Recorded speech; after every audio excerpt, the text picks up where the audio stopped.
السلام علیکم ورحمۃ اللہ وبرکاتہ، نحمده ونصلی علی رسولہ الکریم، اما بعد فاعوذ باللہ من الشیطان الرجیم، بسم اللہ الرحمن الرحیم، رب اشرح لی صدری ویسر لی امری واحلل عقدۃ من لسانی یفقہوا قولی۔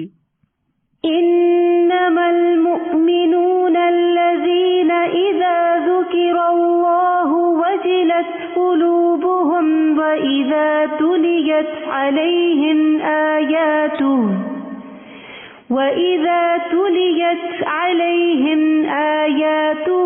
زادتهم إيمانا وعلى ربهم يتوكلون الذين يقيمون الصلاة ومما رزقناهم ينفقون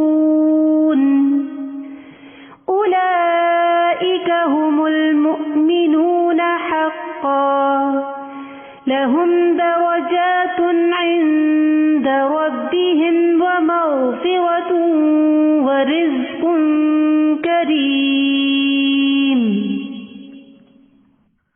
انما المؤمنون الذين اذا ذكر الله وجلت قلوبهم واذا تليت عليهم آياته زادتهم ايمانا وعلى ربهم يتوكلون الذين يقيمون الصلاة ومما رزقناهم ينفقون أولئك هم المؤمنون حقا لهم درجات عند ربهم ومغفرة ورزق كريم۔ سچے مومن تو وہ ہیں کہ جب ان کے سامنے اللہ کا ذکر کیا جائے تو ان کے دل کانپ اٹھتے ہیں، اور جب اللہ کی آیات انہیں سنائی جائیں تو ان کا ایمان بڑھ جاتا ہے، اور وہ اپنے رب پر بھروسہ رکھتے ہیں، جو نماز قائم کرتے ہیں اور جو کچھ مال و دولت ہم نے انہیں دے رکھا ہے اس میں سے خرچ کرتے ہیں۔ یہی سچے مومن ہیں، ان کے لیے ان کے رب کے ہاں درجات ہیں، بخشش ہے اور عزت کی روزی ہے۔ ایمان کوئی معمولی چیز نہیں ہے۔ ایمان کے ساتھ زندگی بسر کرنا اور ایمان کے بغیر زندگی بسر کرنا دو مختلف طرح کے تجربات ہیں، دو مختلف طرح کی کیفیات ہیں جو انسانوں پر گزرتی ہیں۔ حقیقی ایمان انسان کو اندر باہر سے تبدیل کر دیتا ہے۔ حقیقی ایمان انسان کے اندر ہلچل پیدا کر دیتا ہے۔ جن لوگوں کے اندر سچا ایمان داخل ہو جاتا ہے ان کی نگاہ بدل جاتی ہے، وہ ہر چیز میں اللہ کی قدرت تلاش کرتے ہیں، ان کے سننے کے انداز بدل جاتے ہیں، انہیں جھوٹ اور لغو سے نفرت ہو جاتی ہے، انہیں اللہ کا ذکر اندر سے تڑپا کر رکھ دیتا ہے، ان کے اندر عجب کیفیات پیدا ہو جاتی ہیں، ان کے دل کانپ اٹھتے ہیں، یقین کی ایسی کیفیت پیدا ہوتی ہے کہ زندگی کے تمام معاملات میں انہیں اپنے رب پر بھروسہ آ جاتا ہے۔ قرآن کی آیات سن کر ان کا ایمان بڑھ جاتا ہے، وہ عبادات کی پابندی کرتے ہیں، وہ مخلوق کی ضروریات کا خیال رکھتے ہیں۔ جو لوگ ایمان لا کر اپنے اندر باہر ایسی تبدیلی پیدا کریں، اللہ کی نگاہ میں وہی سچے مومن قرار پاتے ہیں، بدلے میں ان کے لیے بلند درجات ہیں اور عزت والا عمدہ رزق ہے۔ سورۃ الانفال کی آیت نمبر 2 سے 4 تک اس وقت آپ نے تلاوت اور اس کا معنی دیکھا۔ انما المؤمنون الذین اذا ذکر اللہ وجلت قلوبہم، کہ یقیناً مومن تو وہی لوگ ہوتے ہیں، یعنی ایمان تو انہی کا سچا ہے کہ اذا ذکر اللہ، جب اللہ کا ذکر کیا جاتا ہے، وجلت قلوبہم، تو ان کے دل کانپ اٹھتے ہیں، وہ ایسے ہی بیٹھے نہیں رہ جاتے، وہ سنی انسنی نہیں کر دیتے۔ اللہ کا ذکر ان کے اندر ایک تبدیلی پیدا کر دیتا ہے، لہذا وہ تبدیلی کس شکل میں سامنے آتی ہے کہ جو انہیں اللہ کا حکم ملتا ہے اس پر عمل کرنے لگتے ہیں، اور جس چیز سے اللہ ان کو روکتا ہے اس کو چھوڑ دیتے ہیں۔ سفیان ثوری کہتے ہیں، میں نے سدی کو کہتے ہوئے سنا، یہ مفسر ہیں، اس سے مراد وہ آدمی ہے جو ظلم یا نافرمانی کرنا چاہتا ہو تو اس سے کہا جاتا ہے کہ اللہ سے ڈر جاؤ، تو اس کا دل ڈر جاتا ہے، اس کا دل ڈر جاتا ہے، وہ اللہ کا ذکر غافلوں کی طرح نہیں سنتے۔ اللہ کی عظمت سے ان کے دل کے اندر ایک کپکپی طاری ہو جاتی ہے۔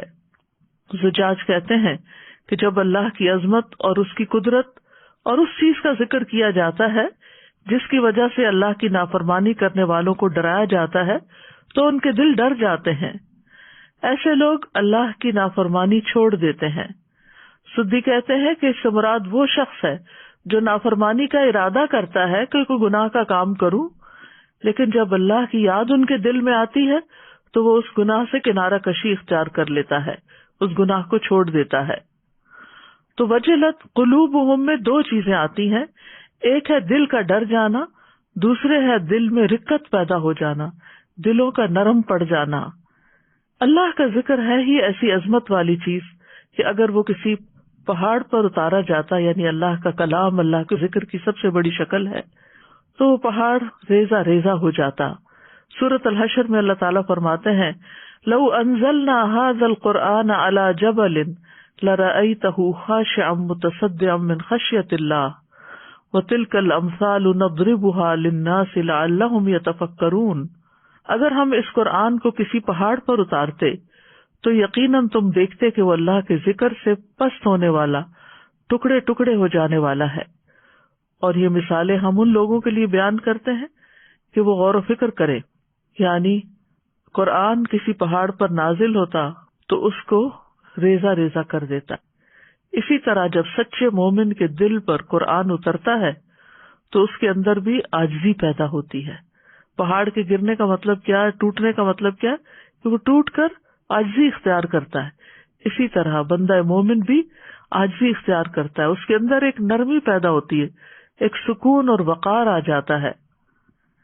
اہل ایمان کو یہ نصیحت کی گئی ہے کہ وہ اللہ کا ذکر سننے کے بعد اپنے اندر تبدیلی پیدا کریں۔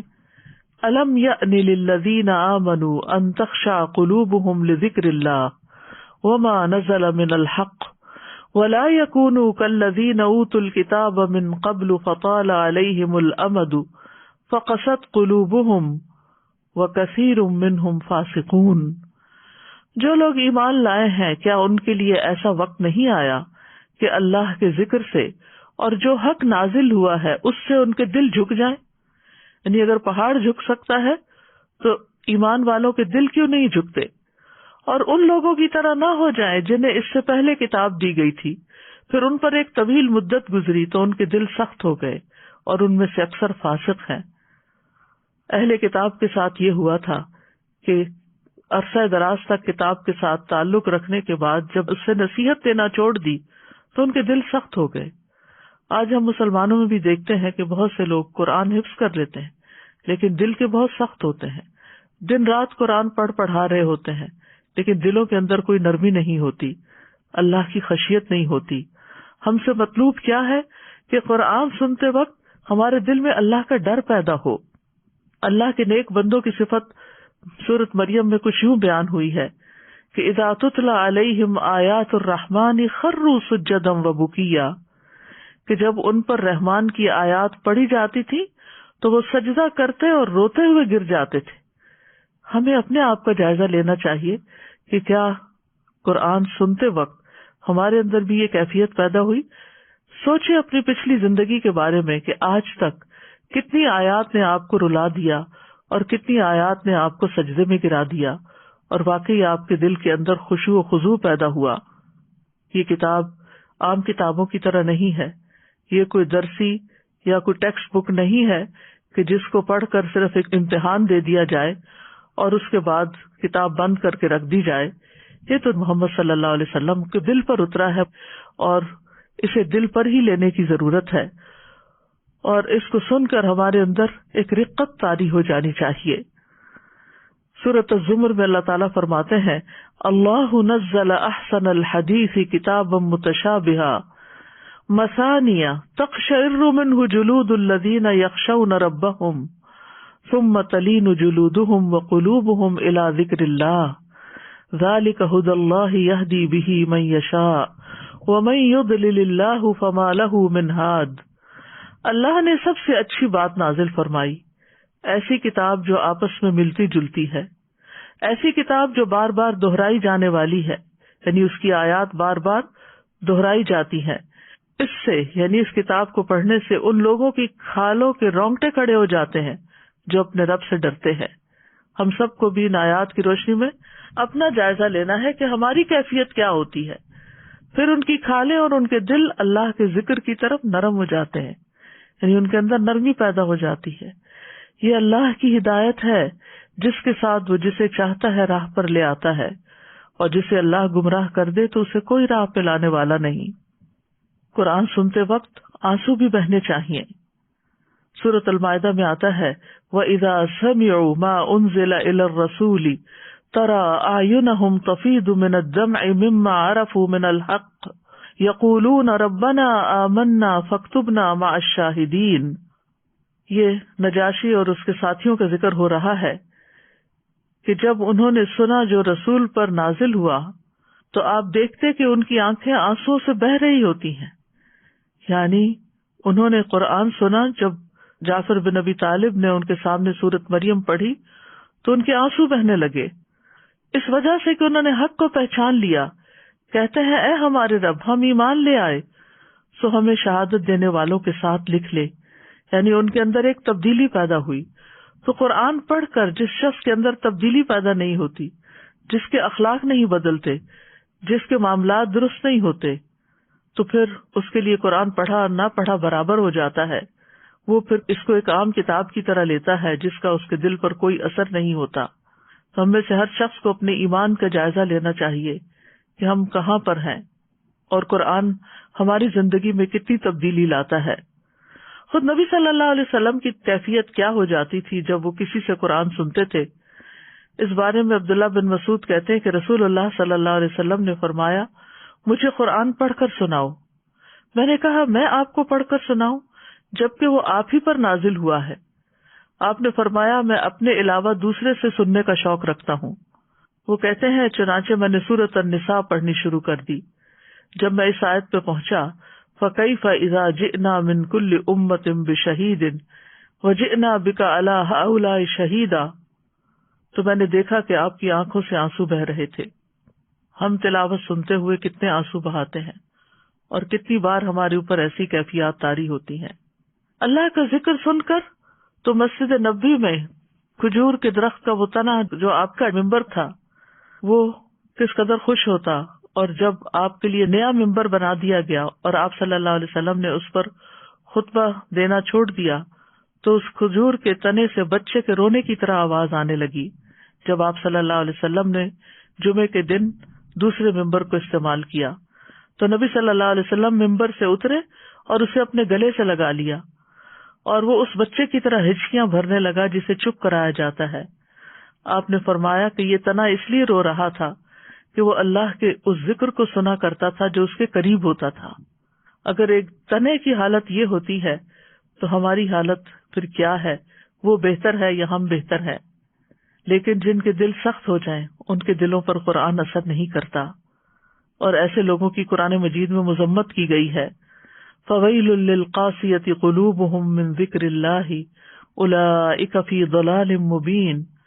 بس ان کے لیے ہلاکت ہے جن کے دل اللہ کی یاد کی طرف سے سخت ہیں، یہ لوگ صریح گمراہی میں ہیں. معاذ بن جبل کہتے ہیں ان قریب یہ قرآن کچھ لوگوں کے سینوں میں بوسیدہ ہو جائے گا جیسے کپڑا بوسیدہ ہو کر پھٹ کر گر جاتا ہے. وہ قرآن کو پڑھیں گے لیکن اس میں کوئی لطف اور لذت نہیں پائیں گے، یعنی قرآن پڑھ کر انہیں کوئی مزہ نہیں آئے گا.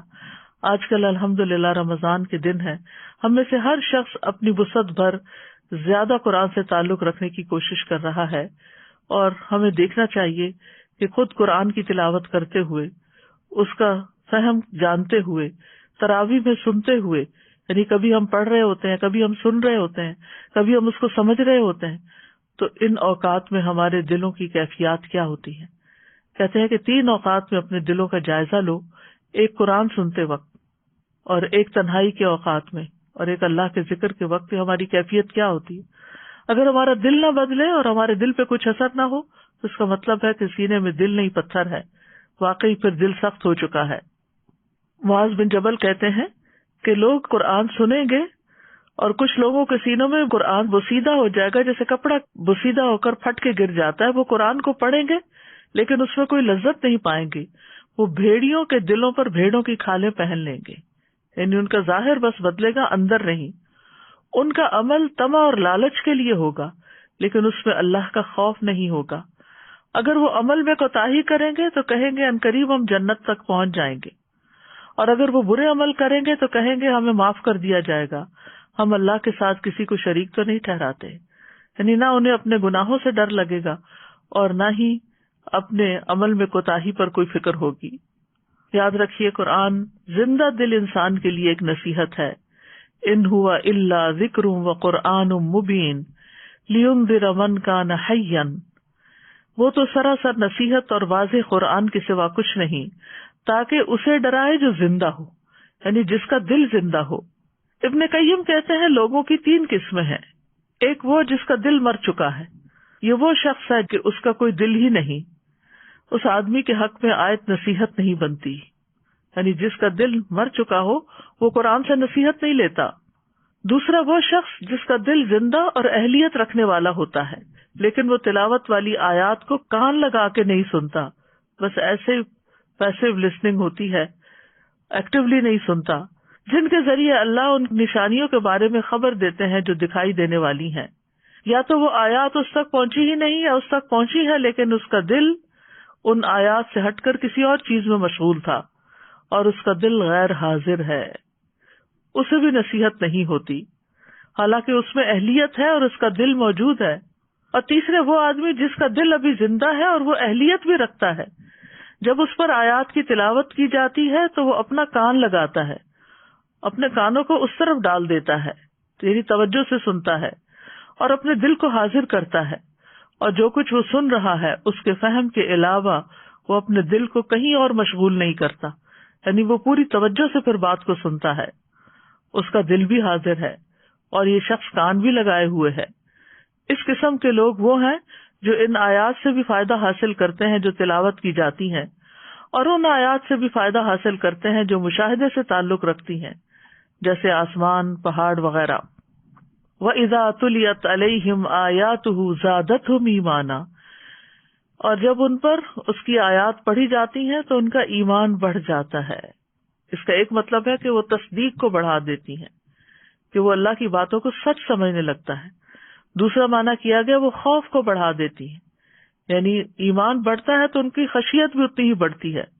تو یاد رکھیے کہ قرآن میں غور و فکر کرنے سے ایمان بڑھتا ہے، اور جب ایمان بڑھتا ہے تو پھر انسان کے اندر خشیت بھی بڑھتی ہے. تو تدبر جو ہے یعنی غور و فکر کرنا، اپنے دلوں کو حاضر کرنا، یہ سبب بنتا ہے ایمان بڑھانے کا، کیونکہ تدبر دل کے اعمال میں سے ہے، اور تدبر ایسے معنی واضح کر دیتا ہے جس سے وہ پہلے ناواقف ہوتے ہیں، یا جو کچھ وہ بھول چکے ہوتے ہیں انہیں یاد آ جاتا ہے. یا یہ غور و فکر ان کے دلوں میں نیکی کی رغبت اور اپنے رب کی کرامت کا شوق پیدا کر دیتا ہے. یا یہ تدبر اللہ کے عذابوں سے خوف یا اس کی نافرمانیوں سے باز آ جانے کے عمل کو پیدا کر دیتا ہے، اور ان سب چیزوں سے ایمان بڑھ جاتا ہے. اور ایمان بڑھنے کے نتیجے میں وَعَلَىٰ رَبِّهِمْ يَتَوَكَّلُونَ، وہ اپنے رب پر توکل کرتے ہیں، بھروسہ کرتے ہیں.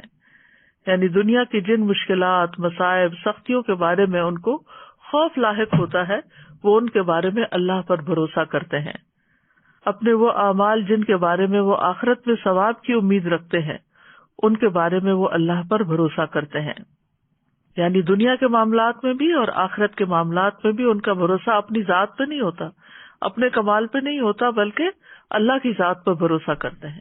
یعنی دنیا اور آخرت کے فائدوں کے حصول یا نقصانات سے بچنے کے لیے یا نقصانات کو دور کرنے کے لیے وہ اپنے رب پر جو توکل کرتے ہیں انہیں پورا اعتماد اور یقین ہوتا ہے کہ اللہ تعالیٰ ان کا یہ کام ضرور کر دے گا. کون ہے یہ توکل کرنے والے؟ الذین یقیمون الصلاۃ ومما رزقناہم ینفقون، یہ وہ لوگ ہیں جو نماز قائم کرتے ہیں اور اس میں سے جو ہم نے انہیں رزق دیا وہ خرچ کرتے ہیں. یعنی چاہے فرض نماز ہو یا نفلی نماز ہو، اس نماز کو اس کے ظاہری اور باطنی اعمال، مثلا دل کے خشوع کے ساتھ جو کہ نماز کا مغز ہے اس کے ساتھ قائم کرتے ہیں. اقامت صلاۃ میں دل کی حضوری بھی شامل ہے. اور وَمِمَّا رَزَقْنَاهُمْ يُنْفِقُونَ، یعنی وہ نفقات واجبہ مثلا زکوٰۃ، کفارہ، بیوی بچوں، اقارب اور غلاموں پر خرچ کرتے ہیں، اور نفقات مستحبہ میں مثلاً بھلائی کے تمام راستوں میں صدقہ کرتے ہیں. اور یہ دونوں صیغے جو ہیں یہاں پر یقیمون اور ینفقون کا لفظ آیا ہے جو مضارع کے صیغے ہیں. اس میں اقامت صلاۃ اور انفاق کے بارے میں یعنی بار بار کرنے کا معنی بھی ملتا ہے، یعنی کرتے رہتے ہیں، یعنی وہ یہ نہیں کہ ایک دفعہ کیا پھر چھوڑ دیتے ہیں بلکہ وہ کرتے ہیں. اولئک ھم المؤمنون حقا، یہی لوگ سچے مومن ہیں، پکے مومن ہیں، یعنی جن کے دلوں میں کوئی شک نہیں، ان کے اندر منافقوں والا ایمان نہیں بلکہ یقینی ایمان ہے. لہم درجات عند ربہم ومغفرۃ ورزق کریم، ان کے لیے ان کے رب کے پاس بلند منزلیں ہیں اور ہر ایک کی منزل الگ ہے، کیونکہ ہر ایک کے ایمان کا درجہ اور نمازوں کا اور صدقہ خیرات کا فرق ہے.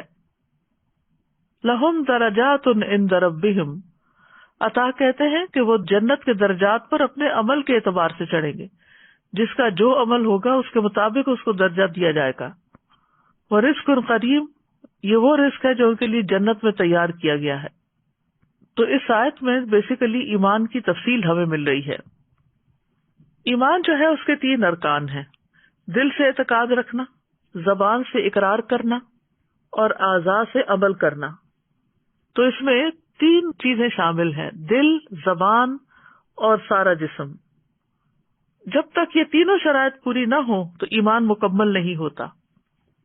تو اس میں آپ دیکھیے کہ ان لوگوں کے اندر دل کا اعتقاد بھی تھا، توکل اور ایمان میں اضافے کی بات ہوئی، زبان کا عمل بھی تھا، اللہ کا ذکر اور قرآن کی تلاوت، اور اعضاء کا عمل یعنی اقامت صلاۃ اور رزق کا انفاق، یعنی ایمان کی جو تینوں شرائط ہیں ان سچے مومنوں میں پوری ہوتی ہیں.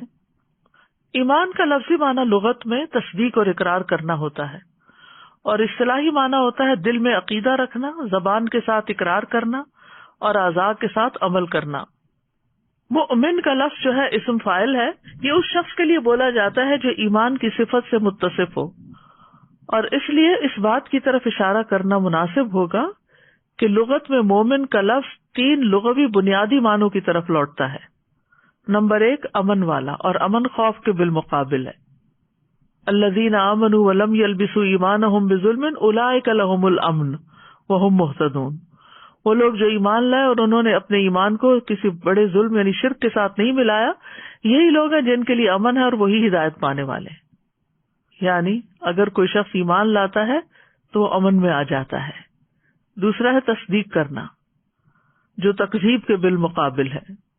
اس کی مثال قرآن پاک میں ہے وَمَا أَنْتَ بِمُؤْمِنٍ لَنَا وَلَوْ كُنَّا صَادِقِينَ. سورۃ یوسف آیت نمبر 17 میں آتا ہے، اور تو ہرگز ہمارا اعتبار کرنے والا نہیں ہاں ہم سچے ہوں. تو اس لیے تصدیق کا مطلب سچ ماننا.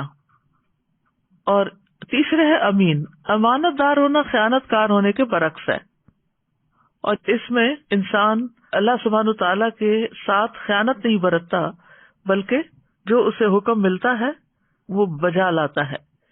پھر اسی طرح ایمان کے ساتھ ساتھ اسلام کا لفظ بھی استعمال کیا جاتا ہے. حدیث جبریل سے ہمیں پتہ چلتا ہے کہ اسلام عبادات کے ساتھ مکمل ہوتا ہے، اور ایمان جو ہے اس کے ارکان مختلف ہیں، یعنی اللہ پر ایمان، رسولوں پر ایمان، کتابوں پر، فرشتوں پر وغیرہ وغیرہ. پھر اسی طرح یہ کہ انسان اسلام میں داخل ہوتا ہے تو پھر جب وہ اس پر عمل کرتا ہے تو ترقی کرتے کرتے ایمان کے مرتبے تک اور اعلیٰ مرتبے تک پہنچتا ہے، جس کے لیے یہ وعدہ کیا گیا کہ لہم درجات، یعنی جیسا جیسا اس کا عمل ہوگا ویسے ویسے اس کے درجات ہوں گے. جس درجے کا ایمان ہوگا اس درجے کا جنت میں درجہ دیا جائے گا. یہ بھی یاد رکھیے کہ ایمان گھٹتا اور بڑھتا رہتا ہے، کیونکہ یہاں پر آتا ہے زادتہم ایمانا، آیات کی تلاوت ان کا ایمان بڑھا دیتی ہے، یعنی پہلے سے زیادہ ان کا ایمان ہو جاتا ہے. سورۃ التوبہ میں آتا ہے وَإِذَا مَا أُنزِلَتْ سُورَةٌ فَمِنْهُمْ مَن يَقُولُ أَيُّهُمْ زَادَتْهُ هَٰذِهِ ایمانا. اور جب بھی کوئی سورت نازل کی جاتی ہے تو ان میں سے کچھ لوگ ایسے ہیں جو کہتے ہیں کہ اس نے تم میں سے کس کو ایمان میں زیادہ کیا ہے. یہ منافقین کہا کرتے تھے، یعنی وہ بھی جانتے تھے کہ ایمان جو ہے وہ بڑھتا ہے. پھر اسی طرح علماء کا بھی اس پر اجماع ہے. امام بخاری کہتے ہیں کہ میں مختلف شہروں میں 1000 سے زیادہ علماء سے ملا. میں نے ان میں سے کسی ایک کو اس مسئلے میں اختلاف کرتے ہوئے نہیں پایا کہ ایمان قول اور عمل دونوں کا نام ہے، اور اس میں اضافہ بھی ہوتا ہے اور کمی بھی ہوتی ہے. اضافہ کس چیز سے ہوتا ہے؟ اللہ کی اطاعت سے ایمان بڑھتا ہے اور گناہوں سے گھٹتا ہے. ابن تیمیہ کہتے ہیں اہل سنہ کے اصولوں میں سے ہے کہ دین اور ایمان قول اور عمل کا نام ہے. دین اور ایمان قول اور عمل ہے، یعنی صرف قول نہیں ہے. قول میں دل اور زبان سے اقرار ہے، اور عمل میں دل، زبان اور جوارح بھی شامل ہیں. اور پھر ایمان کی کئی شاخیں ہیں، اور ان میں سب سے افضل جو ہے قول لا الہ الا اللہ ہے، اور سب سے ادنا درجہ ایمان کا راستے سے تکلیف دہ چیز ہٹانا ہے، اور حیا بھی ایمان کی ایک شاخ ہے. پھر اسی طرح ایمان کے مختلف درجات کے مطابق انسان کے اعمال ہوتے ہیں، اور جس کا ایمان مضبوط ہوتا ہے اس کے عمل بھی بہتر ہوتے ہیں. رسول اللہ صلی اللہ علیہ وسلم نے فرمایا طاقتور مومن کمزور مومن سے بہتر ہے. یعنی اس میں جسمانی طاقت کی بات نہیں ہو رہی، وہ بھی شامل ہو سکتی لیٹر آن، لیکن ایمان کی طاقت کی طرف اشارہ ہے. اور اللہ کو زیادہ محبوب ہے، اور ہر ایک میں خیر موجود ہے. اسی طرح ایمان کی تجدید نہ کی جاتی رہے تو دل پر سیاہ نقطہ آ جاتا ہے، اور پھر وہ سارا دل سیاہ ہو جاتا ہے، اور انسان کے لیے زندگی میں کوئی رونق نہیں رہتی. تو اس لیے بہت ضروری ہے کہ انسان اپنے ایمان کو قوی کرنے کی کوشش کرتا رہے. پھر اسی طرح یہ ہے کہ صحابہ ایمان کی کمی کا خوف رکھتے تھے اپنے اندر، کہ کہیں ہمارے کسی عمل سے ہمارا ایمان کم نہ ہو جائے. ابن ابی ملیکہ کہتے ہیں کہ میں نبی صلی اللہ علیہ وسلم کے 30 صحابہ سے ملا. ان میں سے ہر ایک کو اپنے اوپر نفاق کا ڈر لگا ہوا تھا کہ کہیں میں منافق تو نہیں ہو گیا. ان میں سے کوئی یوں نہیں کہتا تھا کہ میرا ایمان جبرائیل اور میکائیل کے ایمان جیسا ہے.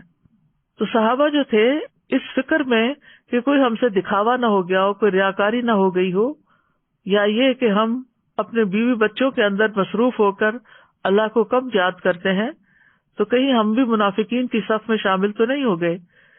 اور اس کے بارے میں حضرت حنظلہ والا واقعہ آپ سب جانتے ہیں کہ انہوں نے کہا کہ حنظلہ منافق ہو گیا. تو رسول اللہ صلی اللہ علیہ وسلم نے فرمایا کیا وجہ ہے؟ میں نے عرض کیا اللہ کے رسول ہم آپ کی خدمت میں ہوتے ہیں تو آپ ہمیں جنت اور دوزخ کی یاد دلاتے ہیں، یہاں تک کہ وہ آنکھوں دیکھے ہو جاتے ہیں. یعنی یوں لگتا ہے جیسے جنت بھی دیکھ رہے ہیں اور جہنم بھی دیکھ رہے ہیں.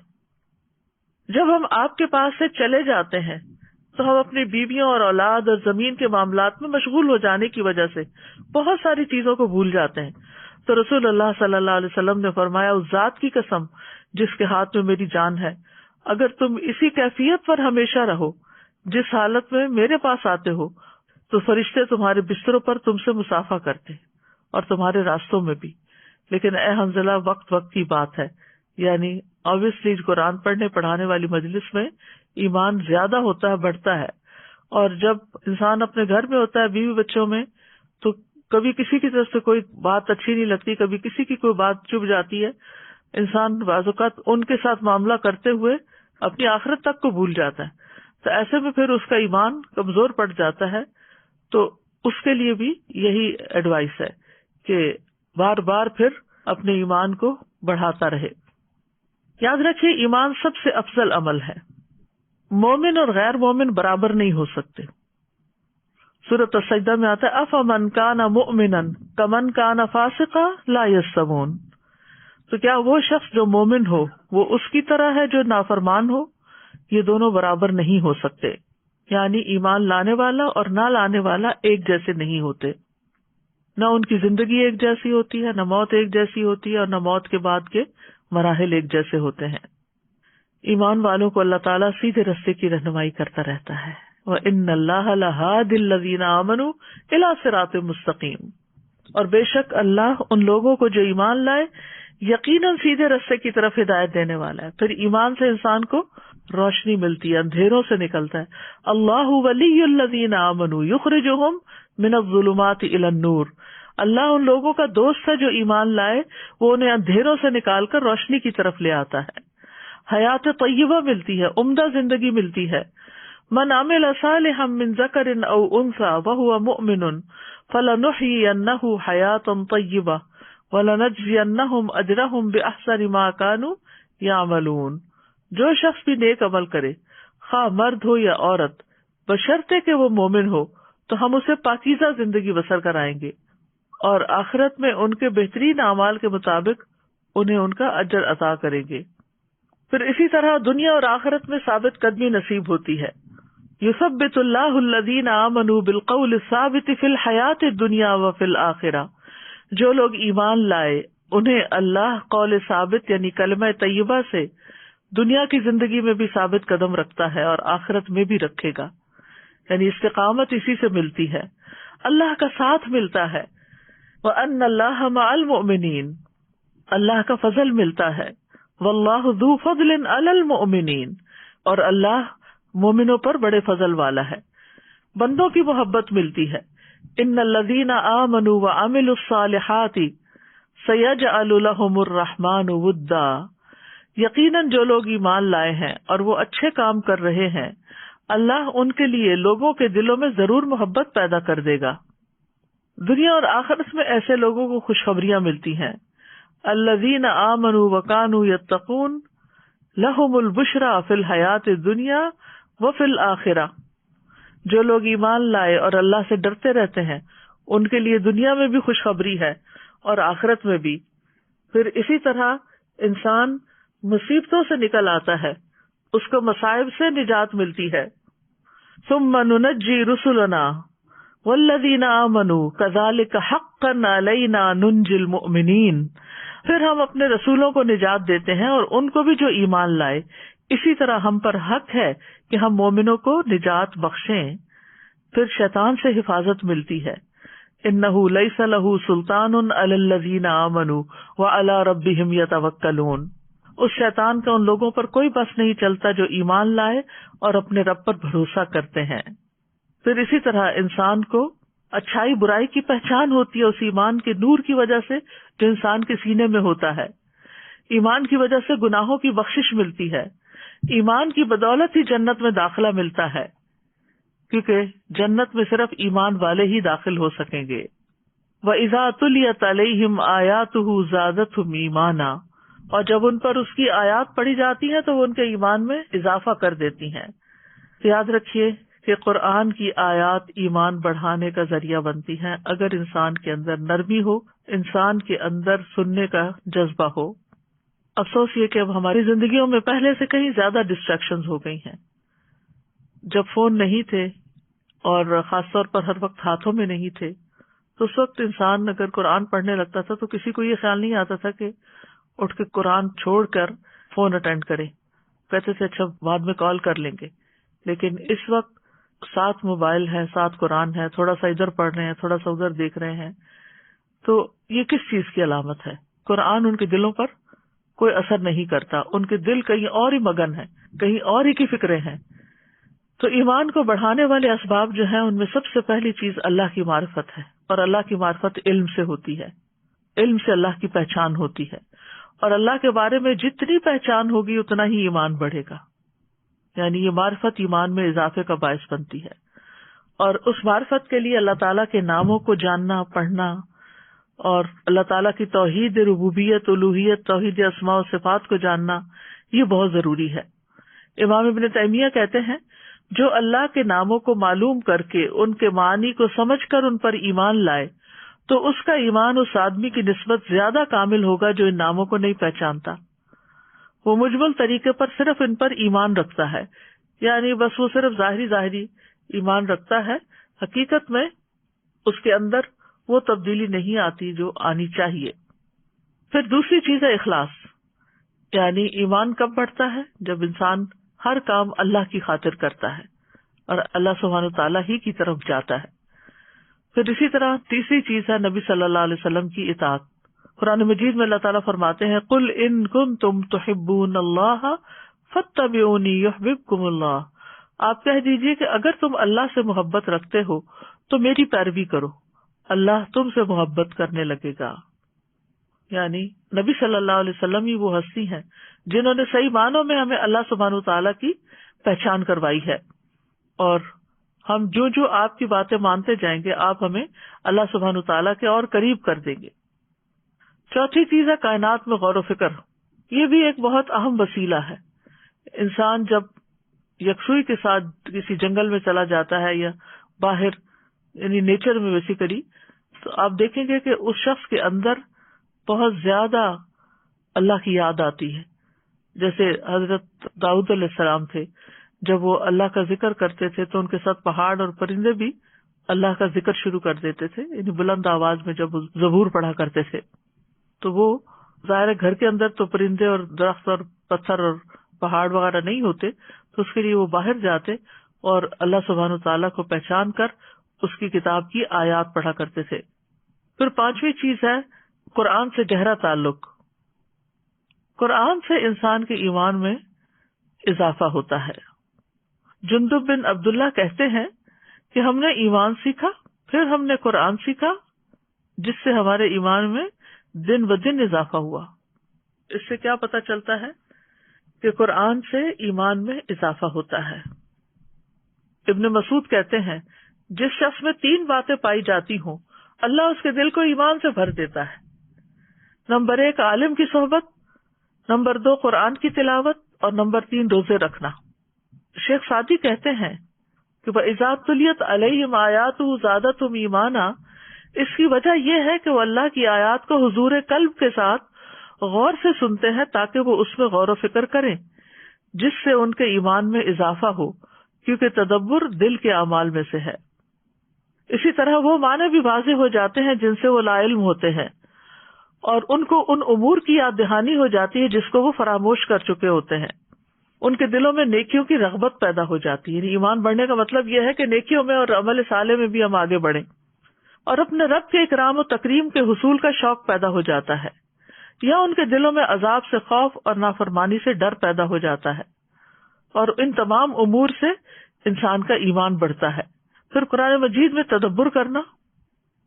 قرآن مجید میں تدبر سے انسان دوسروں کی بات بھی آسانی سے سمجھ جاتا ہے، اور اس میں ہم دیکھتے ہیں کہ جو شخص اللہ کے کلام میں غور کرتا ہے اس کو پہچان لیتا ہے، اس کی قدرت کو پہچان لیتا ہے، اور وہ مومنوں پر اس کی عظیم مہربانی کو پہچان لیتا ہے، اور اللہ نے جو عبادت اس پر فرض کی ہے اس کو جان لیتا ہے اور اس کو اپنے اوپر فرض قرار دیتا ہے. پھر ان باتوں سے بھی بچتا ہے جس سے اس کے مالک نے ان کو روکا ہے، اور ان کاموں میں رغبت کرتا ہے جس کی اللہ نے ترغیب دی ہے. جب یہ کام انسان کرنے لگتا ہے تو خود بخود دل میں اللہ کی محبت آ جاتی ہے. پھر اسی طرح یہ ہے کہ قرآن اگر پڑھنا ہو تو پھر اس کے لیے بہتر یہی ہے کہ رولز کے ساتھ اس کو پڑھے تاکہ اچھی طرح درست طریقے سے اس کی ادائیگی ہو، اور عمل کے لیے سیکھے، اور اسی طرح خاموشی کے ساتھ سنے اور غور کرے، یعنی سنتے وقت بھی. پھر اسی طرح انسان جب پڑھے تو سوچے میں اللہ کا کلام پڑھ رہا ہوں، اور جب سچے لوگوں کا ذکر آئے تو انسان دعا مانگے کہ اللہ ہمیں بھی ان میں شامل کر دے. اور جب جھوٹ بولنے والوں کا ذکر آئے تو اس وقت انسان کا رویہ کیا ہو کہ وہ اللہ تعالیٰ کے اس خطاب کو ذہن میں رکھے اور اپنے ساتھ عہد کرے کہ میں ایسا عمل نہیں کروں گا. پھر یہ ہے کہ قرآن کی بدولت انسان کو اللہ کا قرب بھی ملتا ہے، اللہ کی محبت ملتی ہے، اللہ کی رحمت آتی ہے. پھر نیک اعمال کی حرص انسان کے اندر پیدا ہونے لگتی ہے. یعنی ایمان بڑھنے کا تقاضا کیا ہے، لیکن یاد رکھیے یہ درست طریقے سے آپ قرات کریں گے یا اچھی قرات سنیں گے یا اس کے معنی کو سمجھیں گے تو تبھی دل کے اندر یہ کیفیت پیدا ہوگی. انسان کے فرائض بہتر ہونے لگتے ہیں، فرائض سے زیادہ وہ نوافل کی طرف چل پڑتا ہے. پھر اسی طرح اس کی زندگی کے اندر کچھ اور تبدیلیاں بھی آتی ہیں.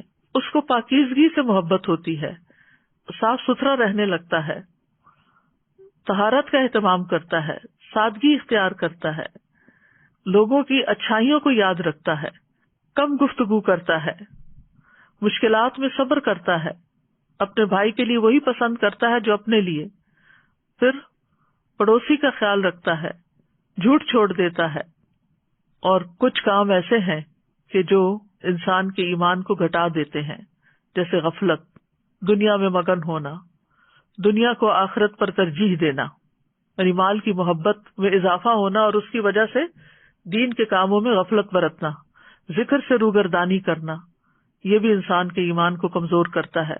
اور گناہ اور نافرمانیاں جو ہے وہ بھی ایمان کم کر دیتی ہیں. چوری، زنا، شراب نوشی، پھر فضول کاموں میں مشغول ہونا، خواہش پرست لوگوں کی مجلس میں بیٹھنا، یہ ساری چیزیں جو ہیں انسان کے ایمان میں کمی پیدا کر دیتی ہیں. تو ہمیں اللہ تعالیٰ سے دعا کرنی چاہیے کہ وہ ہمارے دلوں کے اندر ایمان کو مزین کر دے. اللہم حبب الینا الایمان وزینہ فی قلوبنا وکرہ الینا الکفر والفسوق والعصیان وجعلنا من الراشدین. اللہم توفنا مسلمین واحینا مسلمین والحقنا بالصالحین غیر خزایا ولا مفتونین. آمین. اے اللہ ایمان کو ہمارے لیے محبوب بنا دے، یعنی ہمیں ایمان کی محبت دے دے اور اسے ہمارے دلوں میں مزین کر دے، یعنی سجا دے، اور کفر، فسق اور عصیان کو ہمارے لیے ناپسندیدہ بنا دے اور ہمیں سیدھی راہ پر چلنے والا بنا دے. اے اللہ ہمیں مسلمان ہی رکھ کر فوت کرنا اور مسلمان ہی بنا کر زندہ رکھنا، اور ہمیں صالحین سے ملا دے اس حال میں کہ نہ ہماری رسوائی ہو اور نہ ہم فتنے میں پڑیں.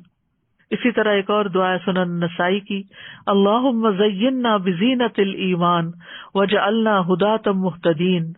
اے اللہ ہمیں ایمان کی زینت سے مزین کر دے اور ہمیں ہدایت یافتہ لوگوں کا رہنما بنا دے. پھر اسی طرح کرنے کے کام کیا ہے؟ اپنے ایمان کا جائزہ لیتے رہیں، قرآن سے پڑھنے، سمجھنے، غور و فکر کرنے کا تعلق قائم رکھیں، اس کے ساتھ دن اور رات کی گھڑیوں میں قیام کریں، قرآن میں تدبر کریں، اس کے ذریعے اپنے اخلاق کو درست کریں، خواہشات کے پیچھے نہ چلیں، اور جہاں اللہ سبحانہ وتعالی قرآن میں کوئی نصیحت کرے، کوئی کرنے کا کام ہو تو اس کے اوپر ہم عمل کر لیں. اور رمضان تو ہے ہی شہر الذکر، شہر القرآن، شہر الصدقہ، لہذا صدقہ جاریہ کی جو کمپین الہدا کی طرف سے شروع ہو رہی ہے اس میں بھی اپنا حصہ ڈالیں تاکہ تعلیم کا کام جو ہے وہ زیادہ سے زیادہ آگے بڑھے. اللہ سبحانہ وتعالی ہمیں عمل کرنے کی توفیق عطا فرمائے. وآخر دعوانا ان الحمد للہ رب العالمین. سبحانک اللہم وبحمدک اشہد ان لا الہ الا انت استغفرک واتوب الیک. السلام علیکم ورحمۃ اللہ وبرکاتہ.